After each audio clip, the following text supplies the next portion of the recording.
Hello everyone, welcome to Mr. Noctory. Tonight, we're diving into the risky world of ancient Roman cuisine. Have you ever snacked without asking where it came from? If not, Rome is exactly where you need to be. The streets of Rome, crowded, dusty, filled with smoke and the scent of rotten fish. Food in Rome was often eaten quickly, simply, and without ever asking where it came from. Thermopolia, ancient fast food stalls, no menus, no hygiene checks, just bubbling pots of food. Don't ask what it is, just eat it. It could be pork, or it could be something you'd never want to know.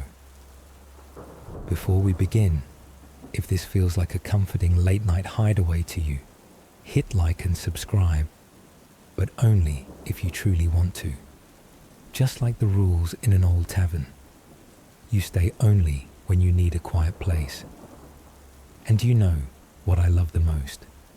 Seeing the comments, where you're tuning in from, and what time it is. Whether it's New York or Norway, 1 in the morning or 5, you're still here, and I see you. Now, dim the lights, maybe turn on a small fan if you have one. Not because it's hot, but for that soft humming sound. You wake up in a small room. No coffee, no classic American breakfast, just bread, hard as rock, and a little fermented fish sauce called Garum to flavor everything. Sounds unappealing, I know, but trust me, the Romans survived, and even thrived on meals like this. So why should you try Roman food? Here are a few reasons that might change your mind about their humble snacks. Romans had a very simple principle. Eating is surviving. You didn't need to know what it was made of, as long as it was hot and smelled intense. They didn't have time to worry about origins, because every day was about surviving grueling labor. And more than that, at the Thermopolia, everyone was equal before the bubbling stew pot. Whether you were a slave, a soldier, or an unemployed poet, standing at the food stall made you just another hungry stomach searching for hope. The food wasn't just energy.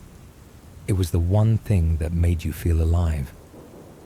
Honestly, if you like meals that don't come with lectures about sourcing and nutrition labels, you'll love Rome's ancient fast food counters, fried cheese and ambiguous sausages. If you've ever enjoyed greasy, fast, satisfying snacks from modern-day fast food joints, you'll understand the vibe. In Rome, snacks were mostly crispy fried cheese or sausages that you were never really sure what kind of meat they were. But don't worry. As long as it tasted good, no one asked questions. All you had to do was close your eyes and take a bite. Don't let curiosity ruin the joy. Mystery stews and bold flavors. Yep, the Romans didn't care if their food had the right vitamins or minerals. What they needed was strong seasoning and bold flavor to make it through the exhausting day. If you're into bold, challenging flavors that make you wince a little, Roman stew and garum are your destiny. That eat and pray feeling. There's nothing more thrilling than eating something you can't quite identify, but you eat it anyway. These foods were sold at roadside stalls, where anyone could grab a bite to ease their hunger without worrying about hygiene or origin.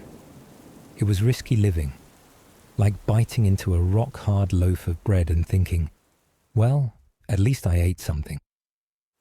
Roman snacks, where chaos meets charm. Besides the easy-to-eat fast snacks, the Romans had sweet desserts that were just as daring, like honey-fried cheese balls. You didn't just eat to fill your stomach, you tasted that sweet-salty fusion in every bite. And if you're the adventurous type, try the stuffed dormouse. It's not for the faint of heart. But if you do eat it, you'll never forget that strange, unique experience. So, yeah, Why try Roman food? Because it's more than just food. It's the kind of experience you only get when you're brave enough to eat without reading the label. These meals didn't just satisfy hunger. They helped you understand an ancient civilization that fought to survive with every bite. They'll leave you shocked, delighted, and maybe even tempted to go back for seconds, even if you still don't know what it was. You've just stepped out of your third-floor insular apartment, where the breeze flows straight from the shared toilet on floor 2 into your sleeping mat. The place is about the size of 2 yoga mats, with cracked walls, a leaky roof, and absolutely no kitchen, because kitchens were for the wealthy. Try cooking here, and you might burn down the entire building. In fact, cooking at home in Rome was often more dangerous than eating mystery sausage from the stall outside. The sun's not fully up yet. The streets of Rome are still foggy. The wet smell of stone paving mixes with trash smoke and something that smells like overripe dried fish. That, right there, is the unmistakable sign. A new day has begun. You're hungry. Your stomach's growling like an opera chorus, and your house has nothing but stale bread fit for throwing at rats. You need food, now, before heading off to haul water, stack bricks, or hold a rich man's white cloak while he gives a speech. And like every other regular Roman, you head straight to society's true savior, the Thermopolia. Thermopolia weren't fancy restaurants. They were like New York's hot dog carts, except made of stone, built slightly below street level, with round cutouts for pots that bubbled all day long. This was the pit stop for every kind of human. Night shift porters, slaves grabbing a bite before serving the noble breakfast, fortune tellers, street musicians, off-duty soldiers, and wandering poets trying to find inspiration in a mystery meat stew. No one at the Thermopolia wore a white toga. No one had time for moral philosophy. To your left, an old woman's arguing about the price of beans. To your right, a young man's eating and sharpening his razor at the same time. Behind you, a wine vendor's trying to pull in customers, with what can only be described as Latin opera karaoke. Here, only 2 things matter. Is there stew left? And do I have enough coins? Despite being one of the mightiest empires in history, most Romans lived in cramped apartments without kitchens. No joke, most people couldn't cook at home. Wooden buildings caught fire easily, and in case you didn't know, Rome burned down more often than you open your food delivery app. Eating out wasn't a modern lifestyle, it was survival. Thermopolia popped up everywhere, like noodle stalls in Hanoi. No class divide. If you had coins, you got food. If not, you inhaled the smell and kept walking. The wind carried, the smell of burnt bread, the overpowering stench of garum, that ancient fish sauce that made new arrivals run, the sputter of frying cheese, and the immortal street cry, "Hot globuli, keep the cats away if you're buying." The vendor stirred his pot with a wooden spoon the size of a shovel, his sleeve stained with grease, eyes barely open. The customer balanced a bowl in one hand, held his cloak with the other, and occasionally nudged away a dog eyeing his fallen sausage. If you were a regular Roman, there was no time for choosing a dish.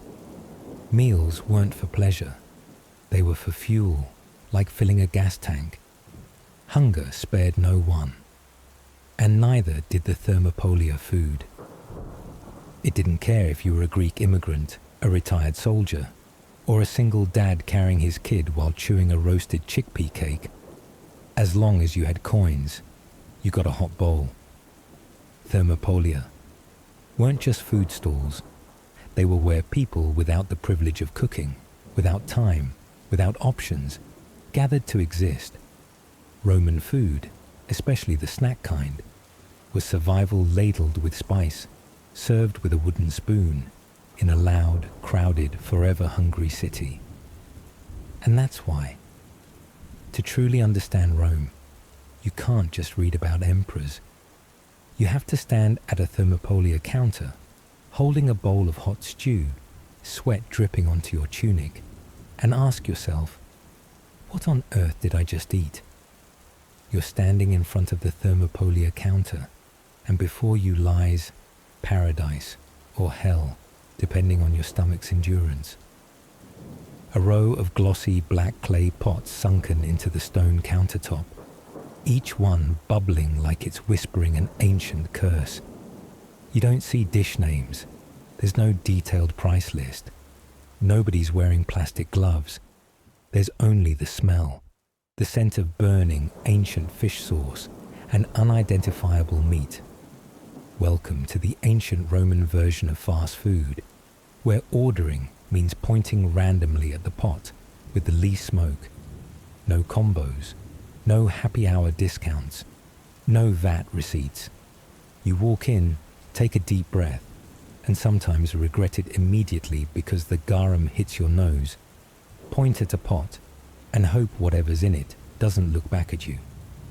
The shopkeeper doesn't ask for here or to go, but will glare at you if you take longer than 10 seconds. Globuli are cheese balls mixed with flour, fried in olive oil, and drizzled with honey.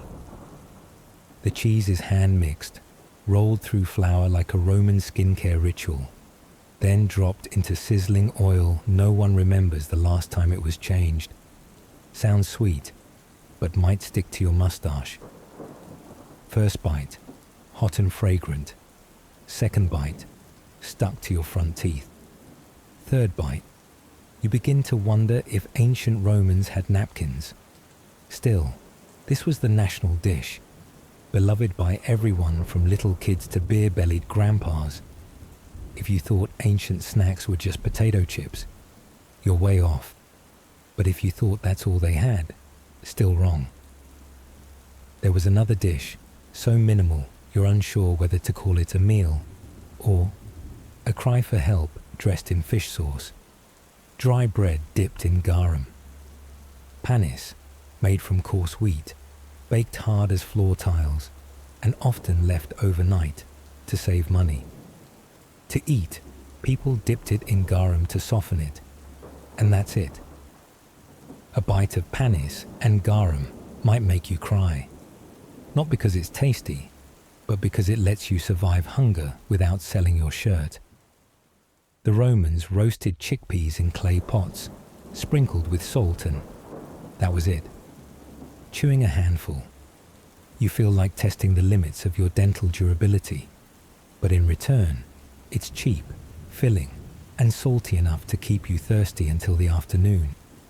Many chewed while walking, not because it was good, but because it was better than nothing. You spot sausages dangling from hooks. Their shape reminds you of real animal intestines, because that's exactly what they were. Inside could be pork, could be chicken, or maybe optimism. Extremely strong spices, black pepper, coriander, salt, strange herbs. After eating, you're full, and feel like you've just passed a rite of passage. No one knows what's in that stew pot. And truthfully, sometimes neither does the vendor. You might spot a blurry bone, a lump that looks like a mushroom, or something that resembles a small animal tongue. The Romans used all the parts the nobles wouldn't touch to cook stew. A rich smell, dark color, thick texture. More of a riddle than a recipe. Sweet dates stuffed with almonds or walnuts, drizzled with honey, then lightly roasted over coals. Looks beautiful, but when eaten, your hands get sticky, your teeth get sticky, and your emotions get sticky too. This was considered dessert, but it could also serve as a glue that holds your belief in humanity. All the above dishes, from fried cheese to stews, could, and often must, be drizzled with garum. Garum is fish sauce made by fermenting small fish in clay jars under the sun for months. The smell is intense. The taste is bold. The after effects vary by individual. Romans loved garum so much they could drink it straight. Not recommended if you care about your sense of smell. You think snacking is simple. The Romans disagreed. To them, fast eating was a survival skill. Each bite of sausage, every spoon of stew, every date, was proof of a society trying to survive chaos. No one knew for sure what they'd just eaten, but everyone was full, and sometimes surviving is more than enough. Are you full yet? Not quite. We've only touched the humble part of the Roman plate, the stuff anyone could buy, as long as they had a few coins and a stomach that wasn't too sensitive. But the real feast, the rich people cuisine, is where your morals and your digestion are truly tested. Because in the next chapter, we'll visit erupting fried cheese, suspicious sausages, and luxury stuffed rodents made just for nobles. Get ready. Your stomach, your teeth, and your trust in mankind are about to be challenged. If you're not sure where to start among the suspicious bubbling stews, intestine string sausages, and bread harder than bricks, then go for the cheese ball, the only thing among Roman food that doesn't make you question your mortality. This dish's ancient name is Globuli.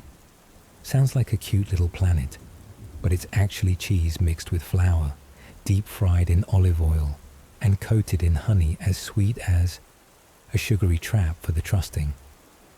First bite, crispy outside, melty inside, honeyed finish. Second bite, hot cheese explodes like lava in your mouth. Third bite, your teeth are stuck with cheese, lips with honey, and you start to wonder, what did ancient Romans use to wipe their mouths? Across the stall, an old man gnaws on a globuli, pulling honey from his beard with 2 fingers, smacking his lips like reminiscing about a first love. A kid is sitting on the ground, tears in his eyes, because his cheese ball flew into Grandma's forehead. Welcome to ancient breakfast, where food isn't just hot, it's potentially dangerous. To make globuli, Romans crushed cheese, usually fresh and bland, kneaded it with flour, added eggs, rolled into balls, and tossed them into hot oil. No thermometer, no timer. The oil? Reused, possibly from dinner 3 days ago. Fry until it stops exploding, was basically the cooking guide. And finally, they drizzle honey on top. Yes, honey, which Romans used in place of sugar, syrup, and sometimes even face wash. Globuli is the least risky of Roman snacks. No organs, no garum, nothing that once ran on 4 legs. Just cheese, flour, and honey. The rare trio that makes you feel cared for in a civilization famous for arenas and public executions.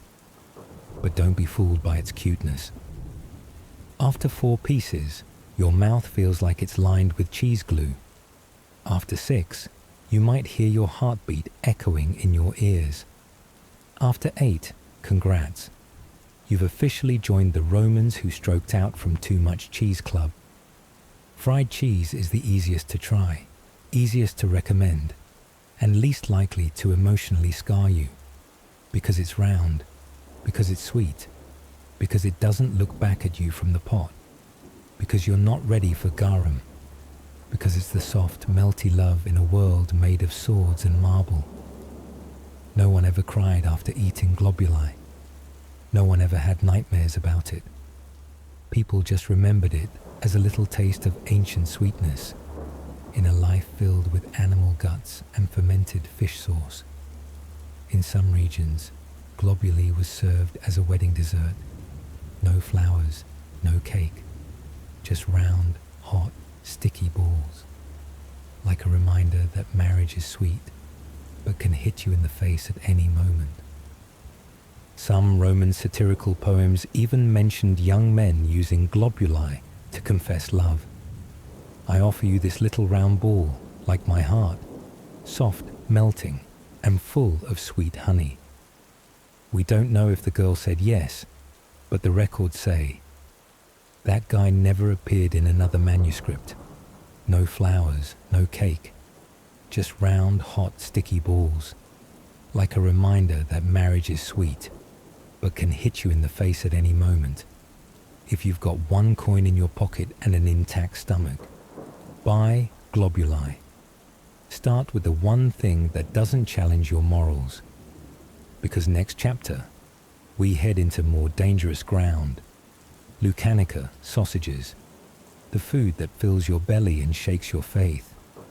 You're standing at the thermopolia counter, belly still half full of globuli, soul still half stuck with honey. Then your eyes catch those dangling strings behind the counter. Long, dark, twisty sausages like dried dragon intestines. They're called Lucanica, the food that made Romans full, and full of questions they didn't want answered. Lucanica isn't just a sausage, it's a life philosophy. You don't know what's inside. Could be pork, could be chicken, could be whatever part the vendor thought was still usable. Some records say the Romans used liver, heart, intestines, skin, fat, and something soft but unidentifiable to stuff the sausage, all mixed with black pepper, fennel, salt, and strange herbs, then packed into cleaned animal intestines, hopefully, then smoked or fried till crispy. At the thermopolia, asking, "What meat is this?" isn't just rude. It's an act of psychological self-destruction. The vendor might respond with a shrug that says, "As long as it's edible." Some who asked ran away. The rest chewed in silence, with the expression of someone who just signed a mercy plea. Eating Lucanica is believing in the future, even when the present is murky. Lucanica is fragrant, rich, fatty, crispy outside, chewy inside. The spices are so strong you can't even identify the ingredients, which, honestly, is a feature. You take a bite. The casing crunches, the filling surprises you. Something soft like liver, chewy like tripe, and something that makes you pause 2 seconds to check if it's a tooth chip. You're not sure whether to worry or to praise, but you swallow, because by now it's clear. You're not eating for flavor. You're eating because this is Rome, and survival is already a victory.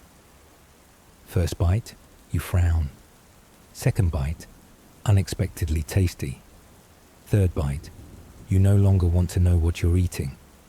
Fourth bite, you feel grateful to still be alive. Lucanica originated from Lucania, modern southern Italy, and quickly spread across the empire. Roman soldiers even brought it to battle, a snack that was compact, convenient, and could be used as a weapon if thrown hard enough. Unlike globuli, sweet, simple, sticky, Lucanica is something you eat because you have to, not because you want to. It's the food for those who accept that life is full of unknowns.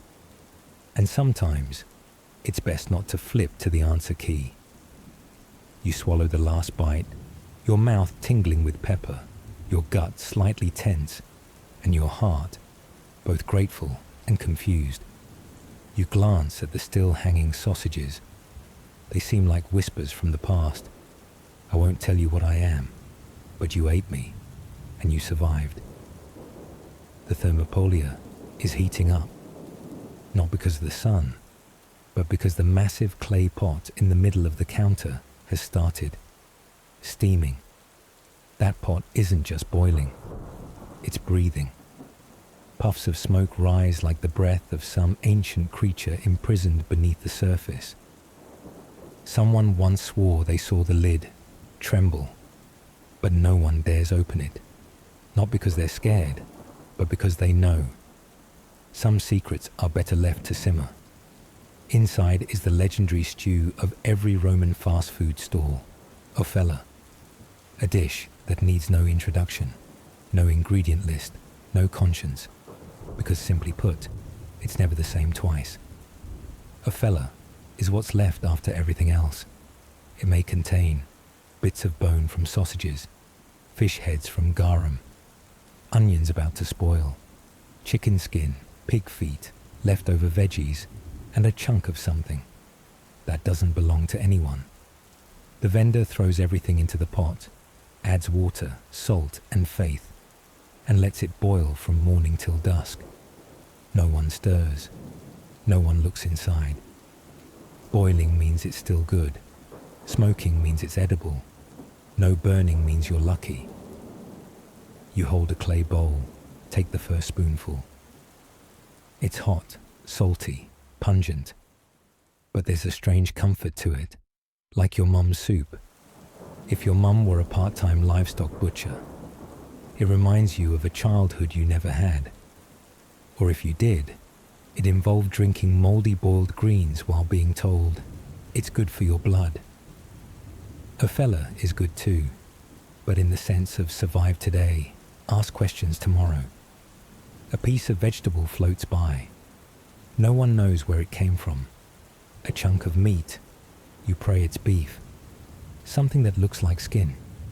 You close your eyes and choose to believe in the future.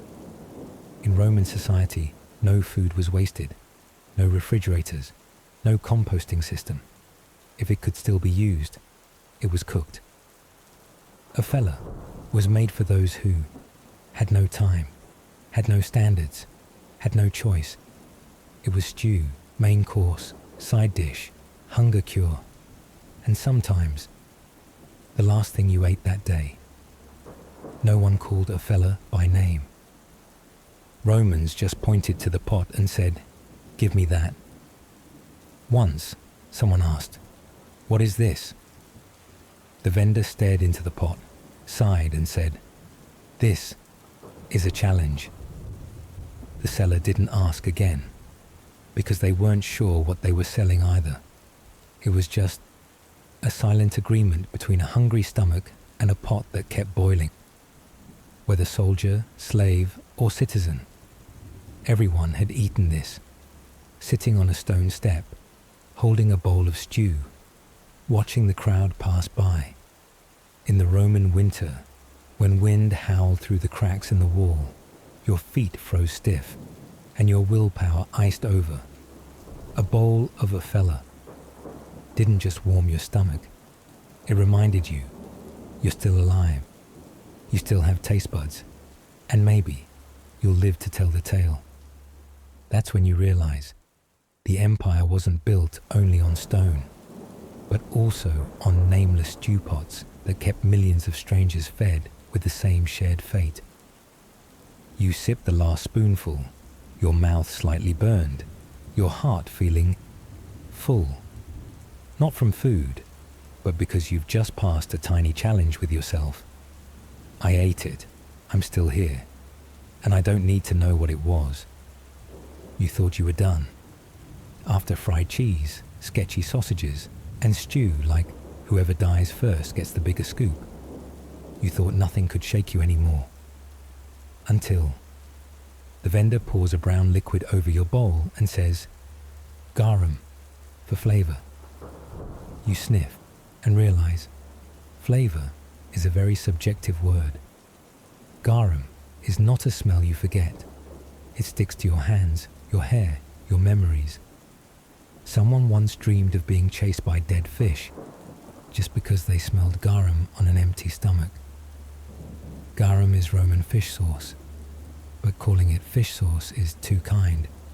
If Vietnamese fish sauce is like Trin music, deep, slow, soulful, then garum is the death metal of cuisine, loud, heavy, and not for everyone.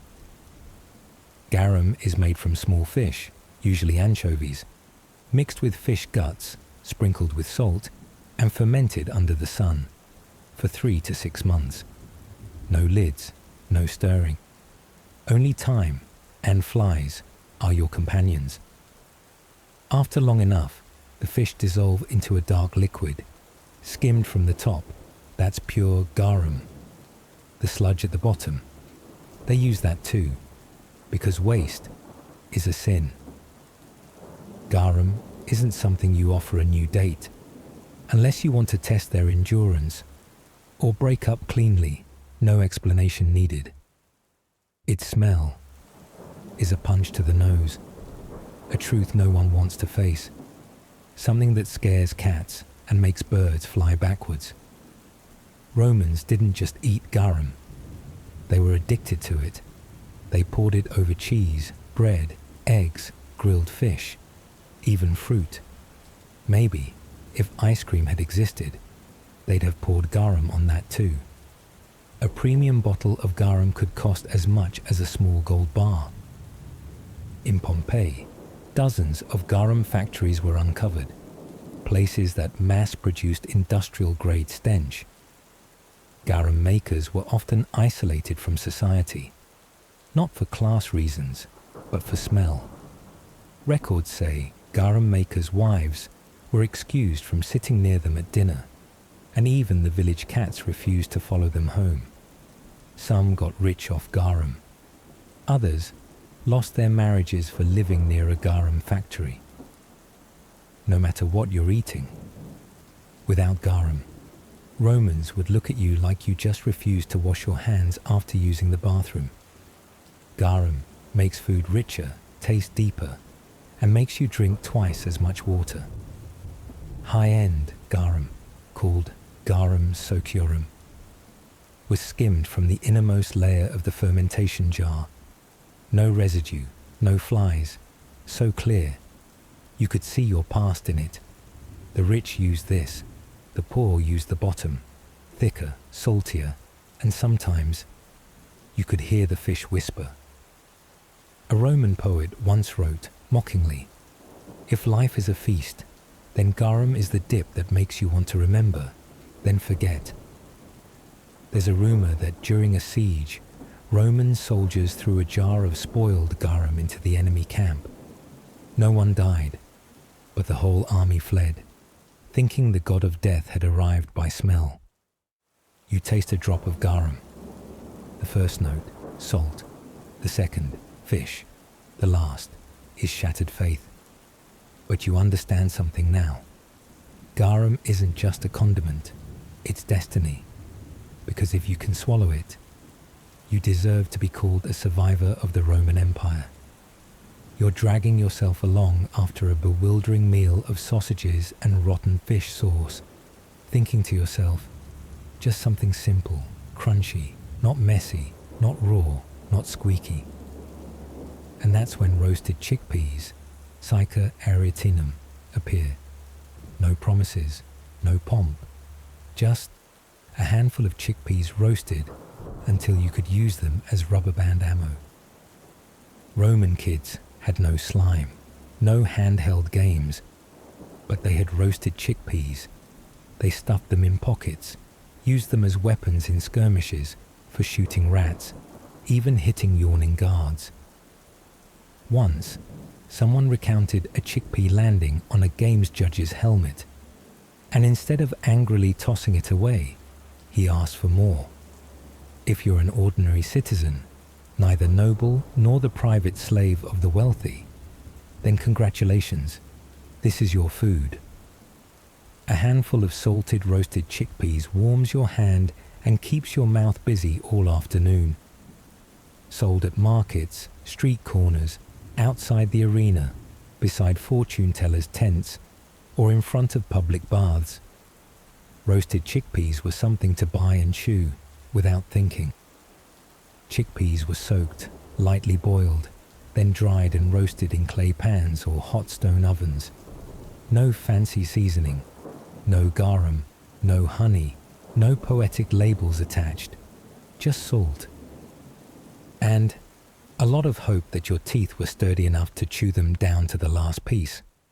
First bite, you're a little worried. Second, you start enjoying it. Third, you share. Fourth, You hide the rest in your sleeve. There's something comforting about chickpeas for the Romans. Not too many calories, not too much smell, not too many risks. Just something to chew when life won't let you chew other things. Salted, roasted chickpeas appeared everywhere. In a guard's breast pocket, in a housewife's shopping basket, in the hands of couples waiting to enter the public baths. Romans chewed chickpeas like modern folks fiddle with phones, not because they needed to, but because they didn't know what else to do with their hands. A philosopher once wrote, "Life is like a chickpea. If it's soft, chew gently. If it's hard, chew forcefully. If you break a tooth, chew on with patience." Not every chickpea was good. Some were burnt. Some undercooked. Some looked like gravel. There is even a story of someone who bit into one so hard they needed dentures, but still came back to buy more, because it was still better than talking to the neighbor. But Romans didn't complain. They kept chewing, because in a world full of garum sausages and the indescribable, one handful of hard chickpeas was a small comfort amid the wrinkles of the era.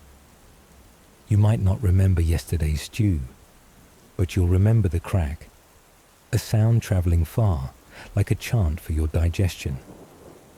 Every noon, from the forum to the fish market, the sound of chickpeas being bent and chewed rose like an ancient chorus, crunchy, persistent, and complaint-free. You might still fear the smell of garum, but you'll remember the first crack when biting into a hot chickpea in your hand. And when Rome fell, perhaps the last surviving story will be told by those leftover chickpeas. You've survived garum, tooth-terror chickpeas, and mystery sausages. Now Rome says, "Sorry, here's something sweet." And they bring you globuli, honey-drizzled fried cheese balls. The gentle crack when you bite your first one not only delights you, but makes the person next to you want to grab one. In Roman markets, the sound of a cheese ball shell breaking was a silent invitation. Round, golden, hot, and sticky as the childhood memories you try to forget. Globuli are little balls made from hard cheese, usually ricotta or pecorino, mixed with flour, egg, and sometimes sesame or poppy seeds. They're shaped into small spheres, fried until crispy, then drenched in honey like you were being celebrated at festival time. No topping, no fancy plate, just your hand, your mouth, and honey dripping onto your tunic. First bite, you think, "Oh, it's like a donut." Second, you feel soothed. Third, you get flustered because your teeth are covered, your lips are sticky, and your heart is sticky too. If gummy candy is a child's best friend, globuli is a dentist's buddy. One ball can stick from molar to hairline, yet still make you smile like you've just fallen in love. Globuli isn't just food, it's a physical experience. The creamy cheese flows, mingling with honey sweetness, making you want to eat more, while simultaneously begging for a napkin, which didn't exist back then. Romans often ate globuli during Saturnalia, the festival equivalent of Christmas, but with slaves, wine, and no moral boundaries. A guy once gifted a box of globuli to his crush, with the caption, "Sweet as you, pour me, sticky as debt. I don't let go. If you throw me, I'll pick you up, because in honey lies my heart." She responded by throwing a globuli at his head. And he ate it anyway, because romance and wastefulness were always friends. Globuli are best right out of the fryer, hot, crisp, and uninvaded by ants.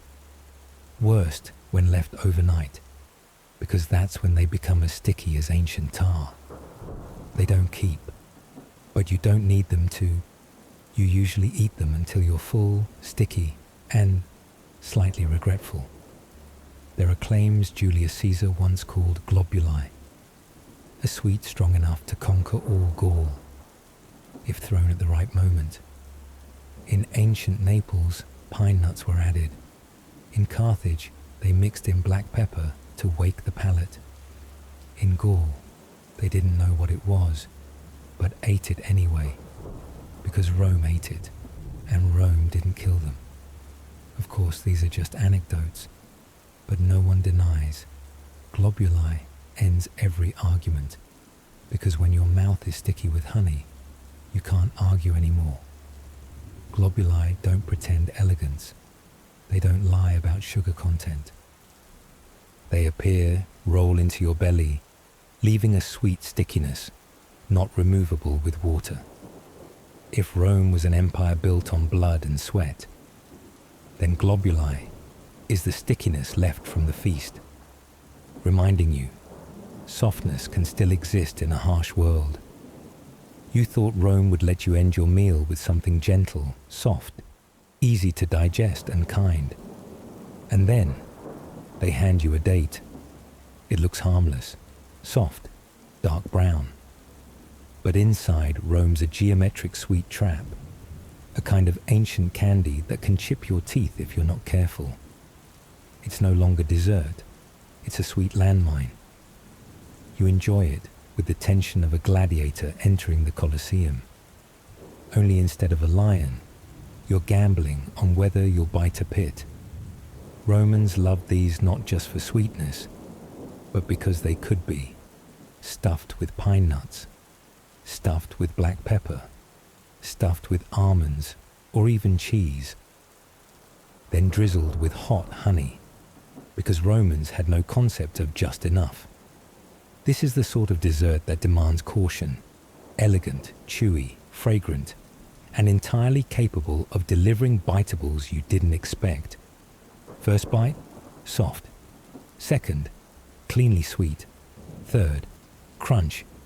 You've hit a pit that hasn't been removed. You pause for 3 seconds, stare at the sky. You don't cry. You just clamp your mouth tightly, checking if all your teeth are still there. Roman dates weren't cheap. They were imported from the East, Egypt, Mesopotamia. But in Roman hands, they became a dessert both refined and dangerous. Slaves ate them as rewards. Senators ate them at private feasts. Roman women often sat outside nibbling ice stones after eating, because the honey's heat had burned their lips. They sat, holding their cheek, soothing the burn, and wondered, why did I eat this? And then returned the next day. It was a toxic sweet cycle. In ancient love letters, someone once sent a box of dates with the note, "Soft as you, sweet as your lips, but I warn you, chew carefully, for sometimes the hardest part lies in the gentlest shell." Famous variations: dates stuffed with pepper and cheese, sweet, spicy, rich. Dates roasted with sea salt made the eater both groan and nod. Dates wrapped in bacon, yes, it existed, for those not afraid of Jupiter's curse for culinary chaos. Legend tells of a wedding where the chef served bacon-wrapped, pepper-stuffed, honey-drizzled dates, a combo that disoriented 7 guests, made 3 cry, and 1 person married the wrong person. Stuffed dates are succinct, energy-packed, sweet, and not to be trusted. But they were the Romans' favorite way of saying, life can be sweet if you chew slow enough to avoid the shock. You chew slowly, you smile, you finish the meal. And if you're lucky, you still have all your teeth to tell the tale. Think you're used to Rome's bizarre dishes. Think nothing could surprise you after rotten fish sauce, anonymous sausages, and sticky honey cheese balls. Please welcome stuffed mice. Not a metaphor, not a joke, but real mice, stuffed and eaten. This dish was made from fat-filled mice called glias, raised specifically in large earthenware pots called glararia. They were fattened on chestnuts, figs, and the sweetest treats rural folk could never taste. A glirarium, where the mice lived, was like a miniature resort, with air holes, running paths, adjusted light. Some were even massaged daily to smooth their fur, so they'd look appetizing when roasted. These were not wild mice. They were on vacation. When the mice were plump enough, the cook would carve them open, stuff them with minced meat, pepper, honey, ground chestnuts, sew them up, and roast until their skin was golden and crisp. First bite, it tastes like chicken. Second bite, you begin questioning your life choices. Third bite, you might start feeling weird every time you see a mouse again. Some describe eating stuffed mice like a lottery. Bite it, and you either get buttery smooth fat, or you get a crunchy snap that makes you check if anyone's watching. Romans said this dish was soft inside, crisp outside, and not for tender souls. It was served at elite banquets, where everything was measured by shock factor. Roman senators would boast by ordering 7 stuffed mice, eating half, leaving the rest, as table decor. At royal weddings, stuffed mice were even sprinkled with gold dust, a subtle way to remind the poor, you aren't invited. Legend has it, one high-class banquet was cut short when a roasted mouse jumped off the plate and ran across the table. Guests screamed. The chef was promoted for being too fresh. Not everyone swallowed it. One philosopher wrote, "I eat mice, not because I am hungry, but because Rome demands proof that I am not faint-hearted." Many prayed afterward.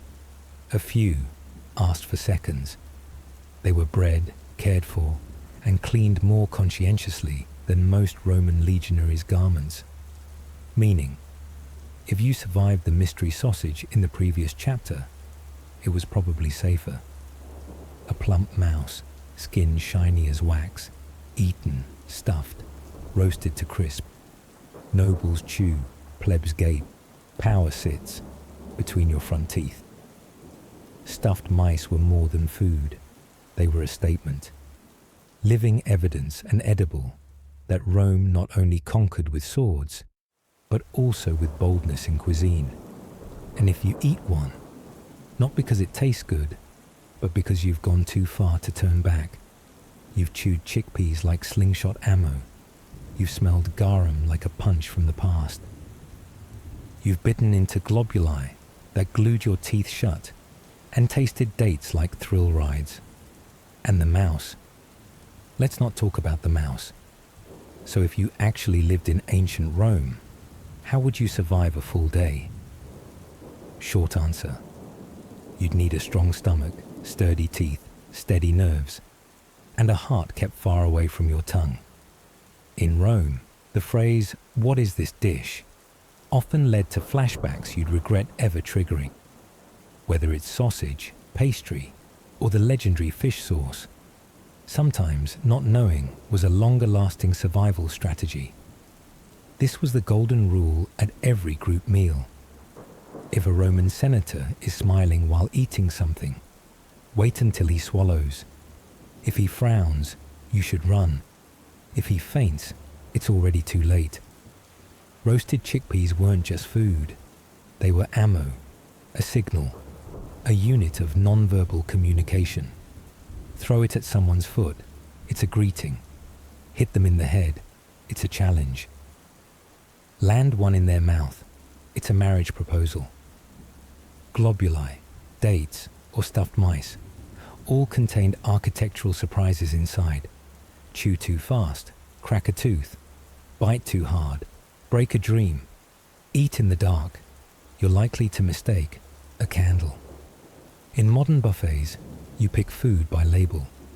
In Rome, food picked you, by smell, by sound, or by the look from a fish gut-covered cook in a stained apron. Roman cuisine wasn't just about taste. It was smell, heat, and emotional endurance. One man once choked after biting a globuli while garum sprayed into his nose. Result: lost his girlfriend, gained a lesson. Don't fall in love while eating Roman food. Sometimes you'll want to cover your nose, close your eyes, and open your mouth at the same time. But remember, breathe steady, chew gently, and smile politely, no matter what you're eating. A slave who survived 3 Roman banquets once said, "I don't remember my name, but I remember the smell of globuli stuck in my hair for 4 days." If you've read this far, it means you not only have teeth left, but a soul strong enough to understand that. Rome wasn't built just with stone, but with strange dishes. History isn't just war, but also meals that made people sigh. And sometimes, surviving a day in Rome is simply this: don't ask questions, don't flip the mouse over, and always carry a handful of roasted chickpeas. Irony. The life of Hypatia, the last elf of Alexandria. Hypatia, born circa 350 to 370, March 415 of the Common Era, was a philosopher, astronomer, and Neoplatonist mathematician living in Alexandria, Egypt, which at the time was a major city of the Eastern Roman Empire. In Alexandria, Hypatia was a leading intellectual who taught subjects including philosophy and astronomy, and throughout her life she was known as a great teacher and wise advisor. Not the only female mathematician in 4th century Alexandria, Hypatia followed Pandrosion, but she is the first recorded female mathematician whose life is documented in detail. She wrote a commentary on Diophantus's Arithmetica. In 13 books, possibly partially surviving, later inserted into the original text, and another commentary on Apollonius of Perga's conic that has not survived. Many modern scholars also believe Hypatia may have edited the surviving text of Ptolemy's Almagest, based on her father Theon's commentary on Book 3 of the Almagest. If Athens was the heart of philosophy, then Alexandria was its smoky head full of ideas. This Mediterranean city was not made for romance. It was built for thinking, and thinking a lot. Alexandria was founded by Alexander the Great, but it grew under the hands of those who carried books more than swords. It was home to the Great Library, a legendary institution containing hundreds of thousands of manuscripts from Babylonian poetry to Euclid's geometric theories. People didn't call it a library. They called it a living, breathing organism. Each scroll was a living cell, each scholar a blood vessel delivering oxygen to the world of knowledge. The air smelled not only of ink and dust, but something like humanity's gratitude toward its own curiosity. People didn't say good morning.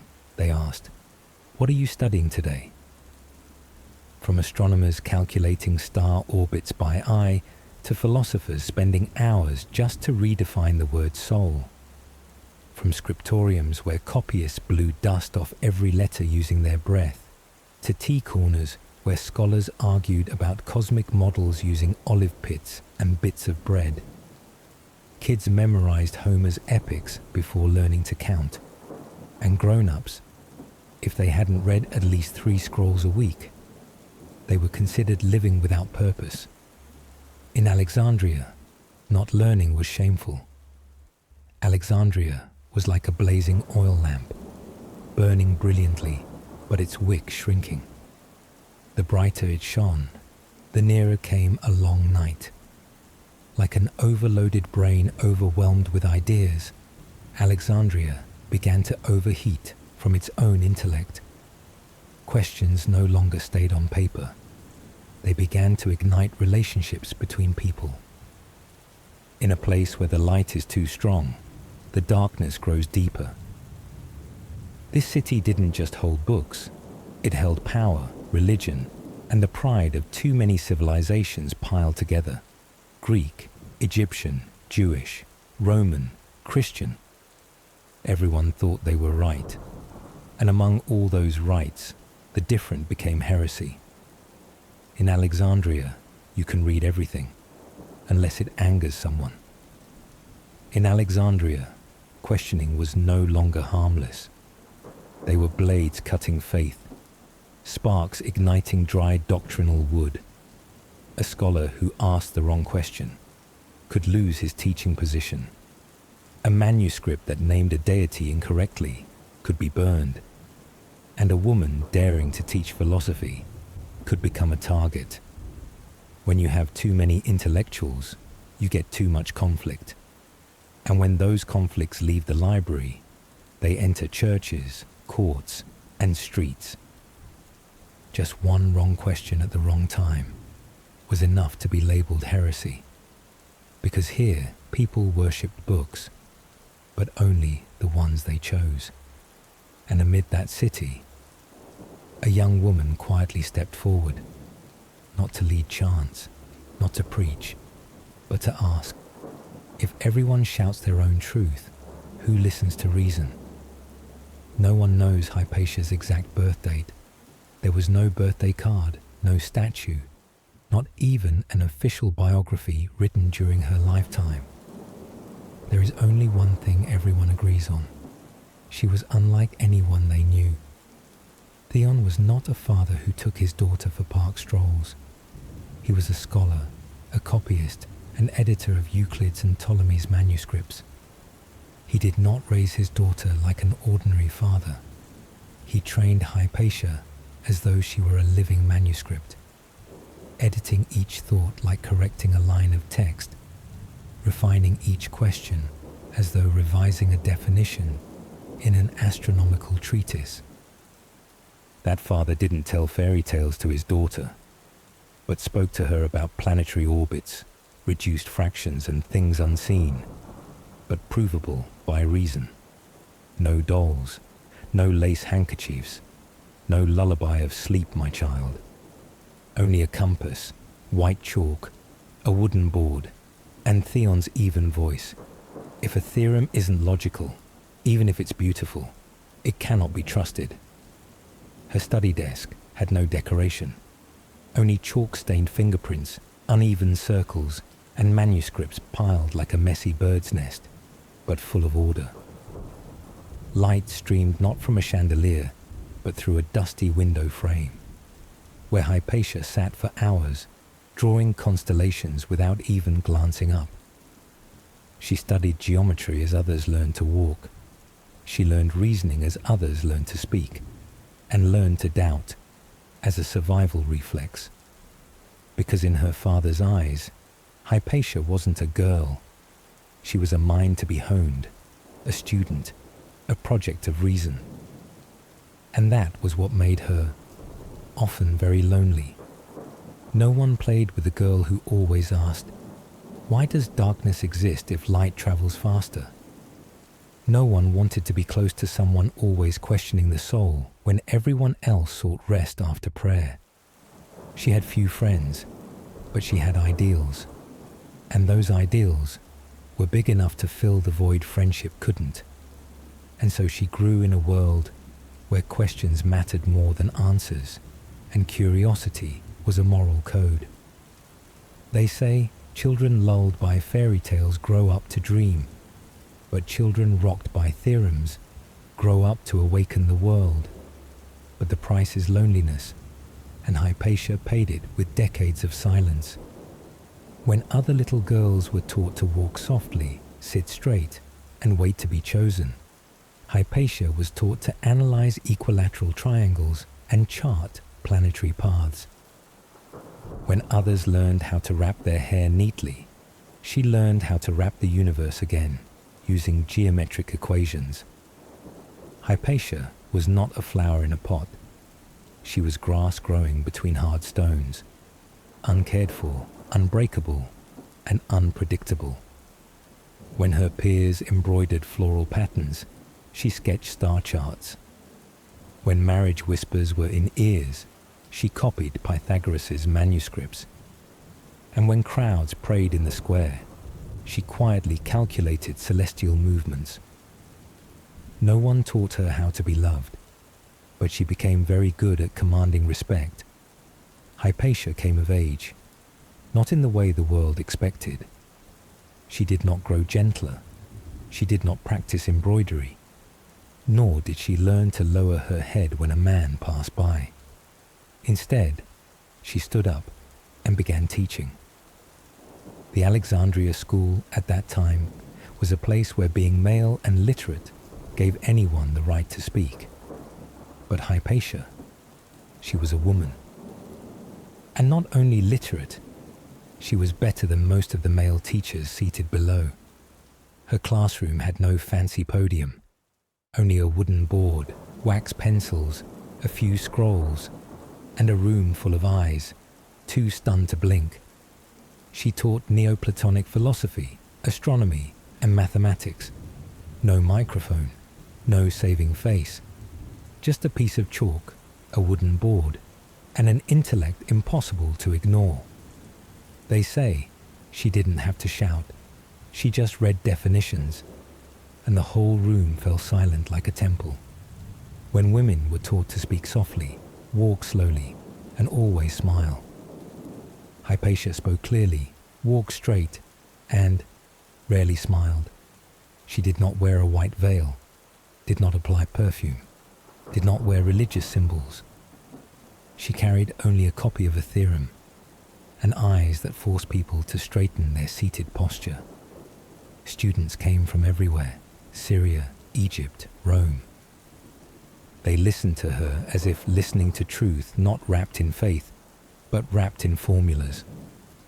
In a world full of debate about the soul, she taught about orbits, as if logic were a form of prayer.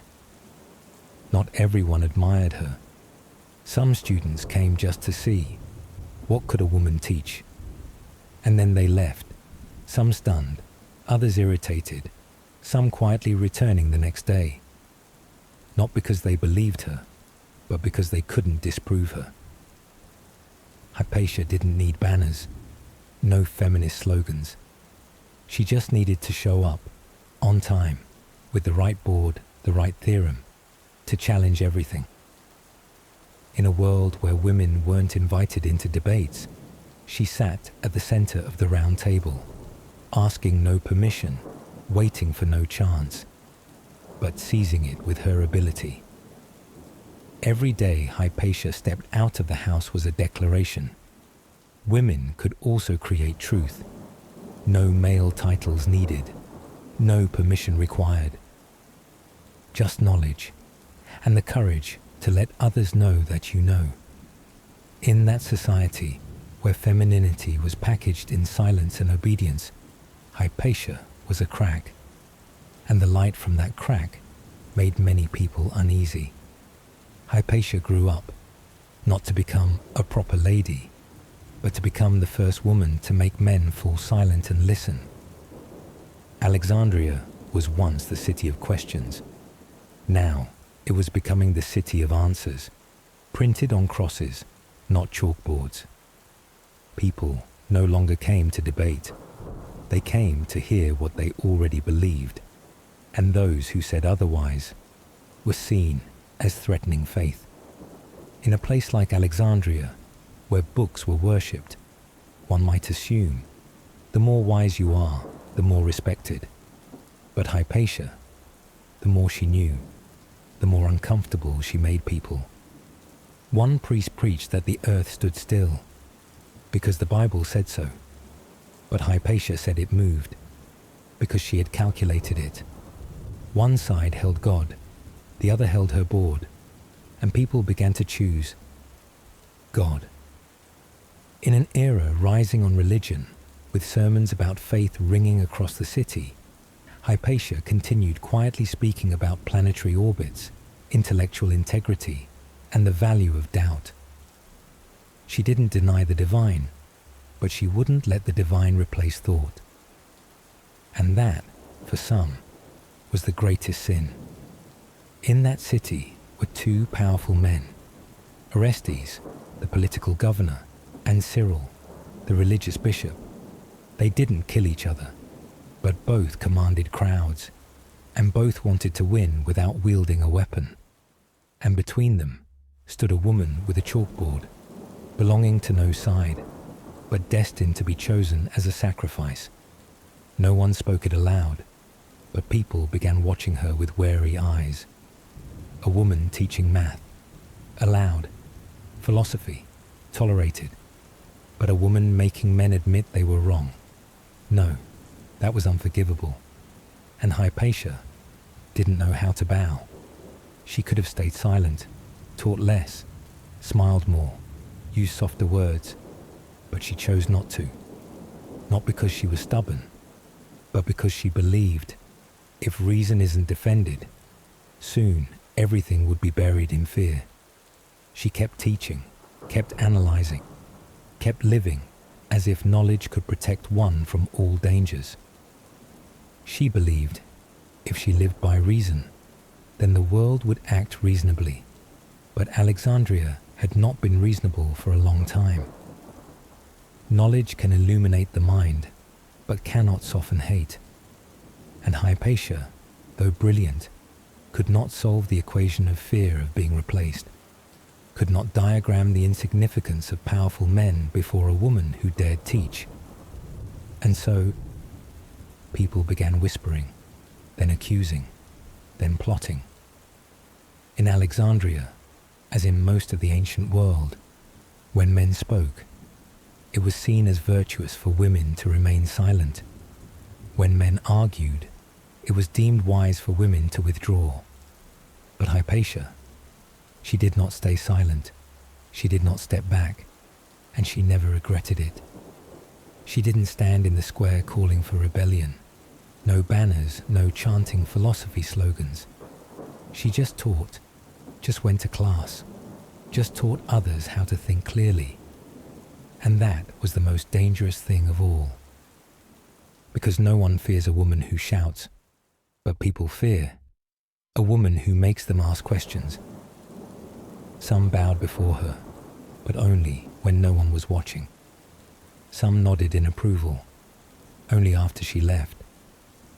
Alexandria didn't know whether to applaud or throw stones. And so, they began to whisper. The priest thought she encroached on doctrine. The officials thought she influenced the people. And the crowd, they didn't know whether to honor or reject her. A smart man is a genius.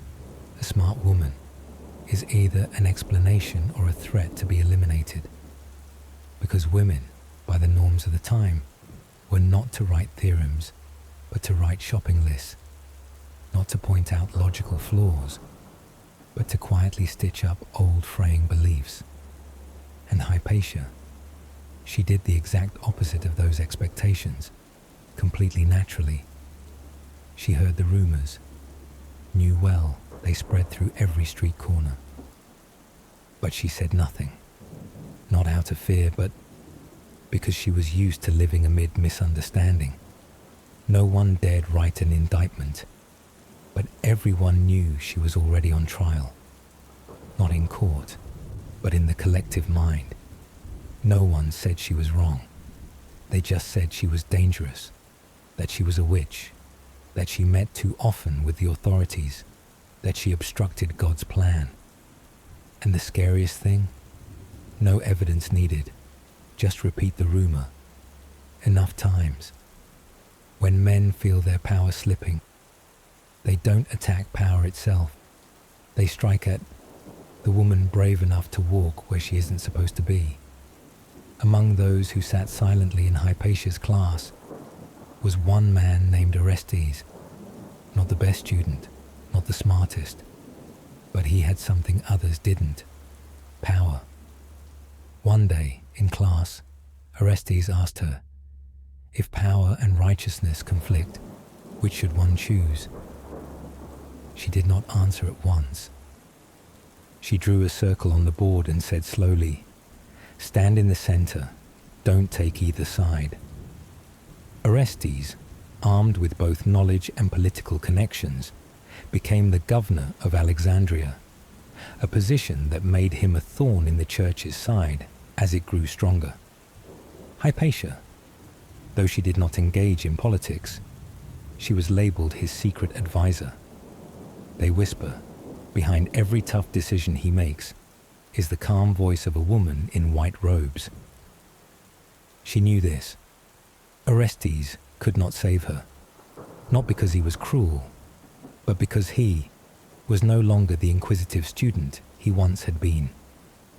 She did not blame him. From the moment he entered politics, she understood. Reason wasn't meant to triumph in a forum of power. Because she knew, in Alexandria, truth mattered less than perception. And what mattered then was, Hypatia had been seen as allied with a faction. She was not aligned with religion, nor with politics. And in an age defined by factions, anyone outside them was consumed by both. As Orestes and Bishop Cyril clashed over control, they needed a scapegoat, something visible, yet defenseless. Hypatia, the woman with no family, no political party, no church garb, fit the sad requirement. He wrote dozens of letters opposing the church, but never one defending her. Not because he hated her, but because defending a woman before the public undermined his authority among men. Not because he didn't want to, but because he dared not. To stand against a mob that has already risen is to set your own clothes ablaze. So Hypatia, the woman who once taught him astronomy and philosophy, became a name beyond his reach to protect. When you teach a man to think, it doesn't mean when danger comes, he thinks of you first.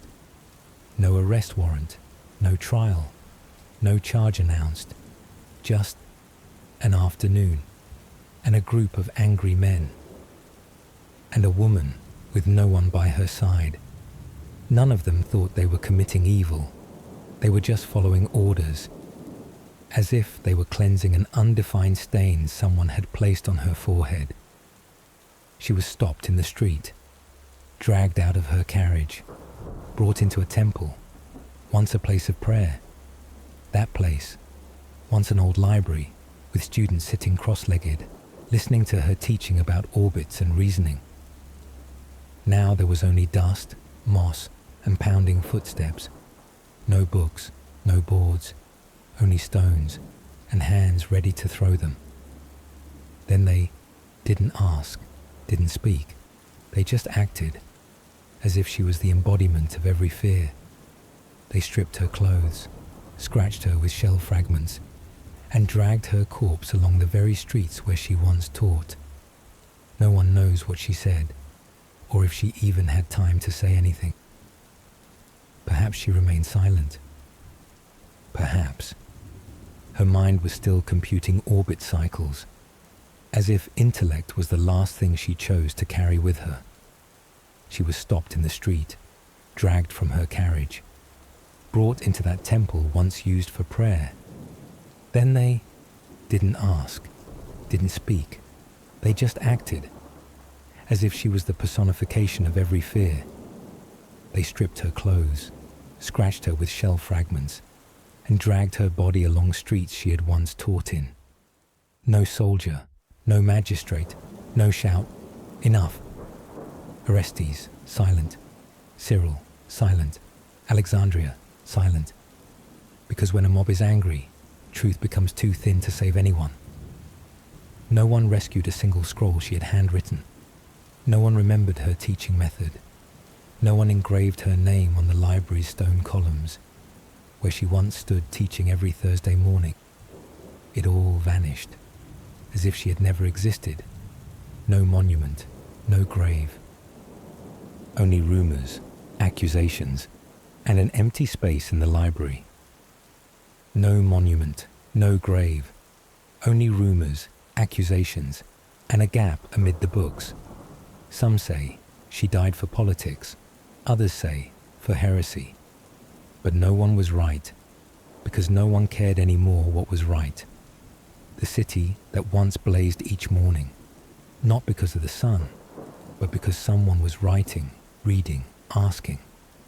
After Hypatia, dawn came, but there was no light. Some deaths end a life, and some deaths end an era. Hypatia's death didn't just tear apart a body, it tore apart the belief that reason could survive alongside faith. Then the crowd returned home.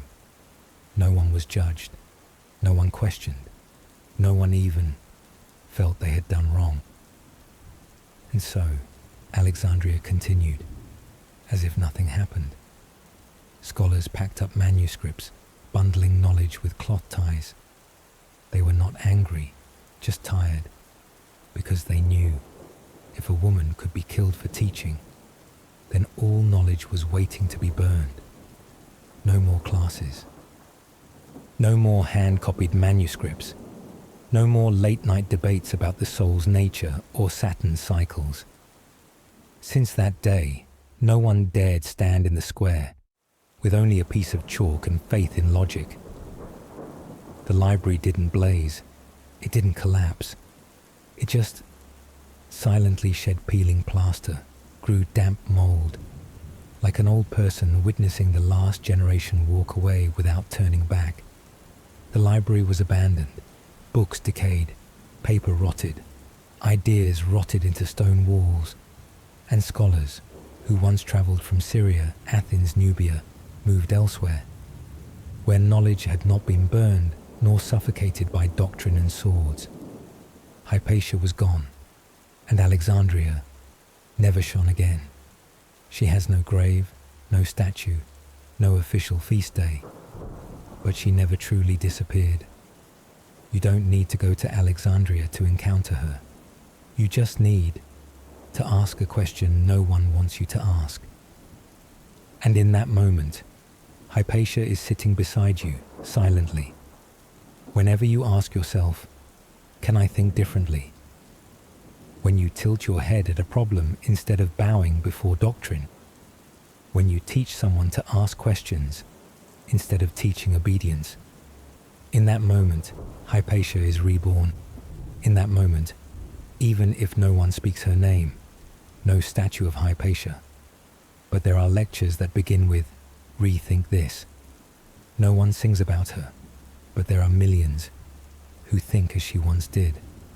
Insensate scientists, in teachers who teach what should not be taught, in every woman stepping into forbidden spaces, carrying books, ideas, and a little solitude.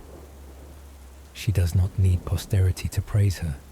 She only needs posterity to keep thinking. Insensate scientists, in teachers who teach what should not be taught, in every woman walking into places once banned, with books, ideas, and some solitude. She is not a blazing torch. She is a slow-burning candle, burning long enough that those who come after can see through the dark. It lives in the hand that holds chalk, in the sound of turning pages, in the gaze raised by curiosity, not by fear. It lives in the hand that holds chalk, in turning pages, in eyes lifted by curiosity, not fear. Hypatia died, but the idea that thinking is sacred never died. If you're still awake, when everyone else has drifted into dreams, when the city outside falls silent, and only the sound of the fan, the heartbeat, and something small, not yet released in your chest, remains, then maybe you're listening to what Hypatia once lived to protect. If you're having trouble sleeping, maybe, just maybe, a tiny part of Hypatia is sitting beside you, not to lull you to sleep, but to whisper, thank you for still thinking. The silence of night isn't scary. What's scary is the silence of those who once knew how to think. Some people are born to keep the fire alive through the dark, not loudly, not with slogans, just that they can't sleep when the light is fading. Not because of lack of talent, not because of war, but because people stop defending difference, not because of lack of talent, not because of war, but because people stop protecting difference. When someone dies just because they think differently, it's not just that person who dies. The future itself gets a little shorter. You don't need to do anything grand. Just think. Just occasionally say, "I'm not sure. Does this make sense?" And in doing that, you are continuing Hypatia. No need to wear a robe. No need to stand in a lecture hall. Just stay awake. Because sometimes, one small question in the night can save an entire civilization. If you're still awake, then you're not alone. You're just a little ahead of the light.